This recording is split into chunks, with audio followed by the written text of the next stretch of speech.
Hello everyone! Kumusta kayong lahat? For today's video ay nagbayad nga ako ng bills dahil katabi lang ng Meralco ang ukay-ukay. Habang naglalakad ako, nakita ko nga yung display ng mannequin na ang cute na dress. So, naisipan kong pumasok at itanong sa counter kung ina-allowed ba nilang ibenta yung nasa display. Kasi karamihan po talaga sa ukay-ukay, pag yung display nila hindi nila ina-allowed ibenta. May napasukan na po kasi akong ganun before, nung tinanong ko hindi daw po nila ina-allowed. Kasi ako nakakapasok lang ako guys ng ukay-ukay. Pag nakita ko yung display ng mannequin, nagustuhan ko, dun lang po talaga ako papasok dahil gusto kong bilhin yon.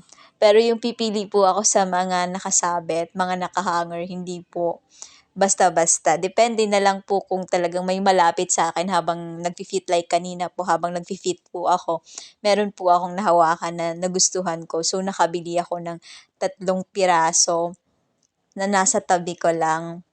Kaya ayun, kinuha ko na nga para i-fit din. Dahil nagustuhan ko naman, binili ko na nga po. At dahil nga nagutom ako habang nag-uukay ako, pagkalabas ko nga po, pumasok ako ng Chowking para kumain po muna. Sa totoo lang, hindi naman talaga rin ako sanay kumain ng mag-isa lang sa labas.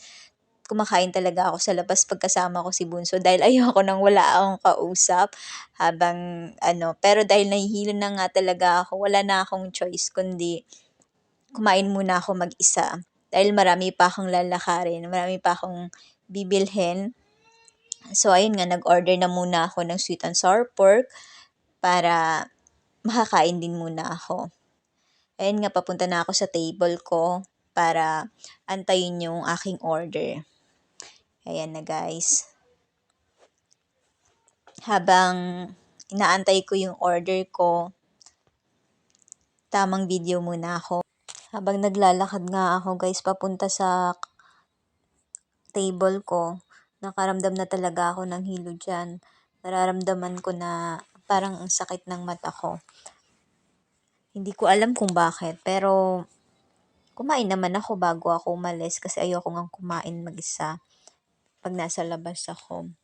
Pero ganun pa rin, nakaramdam pa rin ako ng gutom. So, yun nga, kaya nag-decide na akong kumain. Kaya nga yan, habang inaantay ko yung order ko, nire-relax ko talaga yung sarili ko.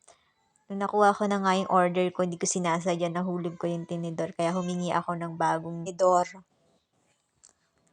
Ayan guys, umorder ako ng sweet and sour pork. Isa sa mga paborito ko na meal ng Chowking, yung sweet and sour pork. Hindi ko alam guys, pero nasasarapan ako sa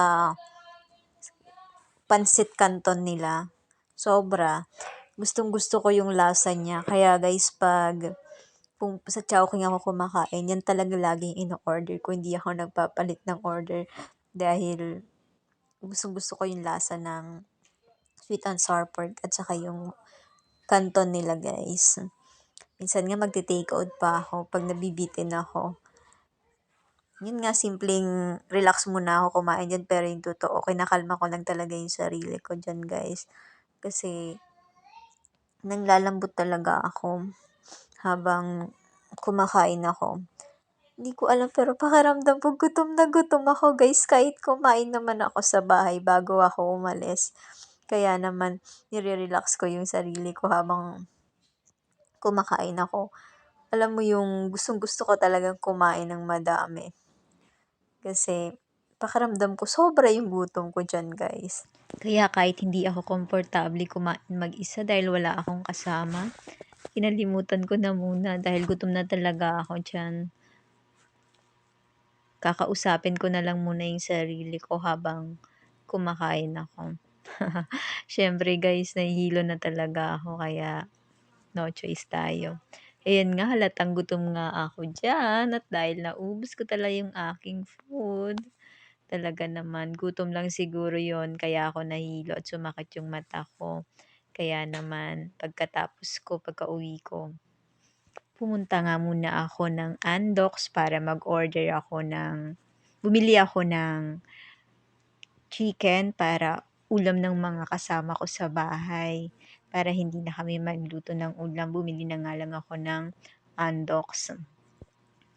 Kasi gutom na rin siguro yung mga kasama ko. Gabi na rin kasi yan guys. Nasa around 7 ako siguro. Kaya dumaan na muna ako ng Andox para bumili ng uulamin namin. Saka paborito yan ng mga bata. Gustong gusto nila yung lasa ng chicken ng Andox.